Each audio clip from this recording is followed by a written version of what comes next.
Namaste. Hi, I'm Anubha Raman, your yoga, Pilates, and prenatal teacher. So, if you've been a regular practitioner of Surya Namaskar and you have discovered that you are pregnant, you do not have to discontinue your practice or be disheartened. All you need to do is bring in a little bit more of variations and continue your practice through your second and third trimester. So, without wasting any more time, let's understand the changes that we need to do in our daily practice of Surya Namaskar. We will begin by standing in front of our mat, making a namaskar in front of our chest and raising our hands up. Very gently prepare to sit down by placing both the hands down next to you. Place your hands down and take your right leg behind. Place your right knee down and look up.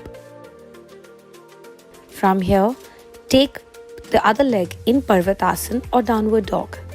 Drop your knees down and drop your chest down in a push-up position. From here, Parvatasana.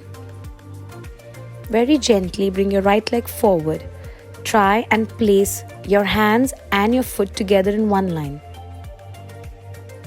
Both the legs together in a squat position. From here, inhale and take your hands up and bring the namaskar back. We will now do it on the left leg. Inhale, take your hands up and exhale, sit down. Inhale, take your left leg behind. Put your knee down, look up. Exhale, prepare to take the other leg behind.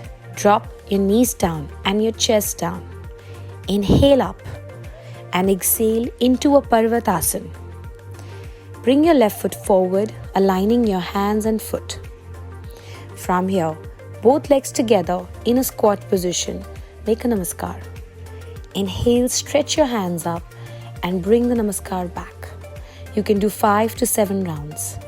Thank you for watching our video. Stay tuned for such more interesting videos.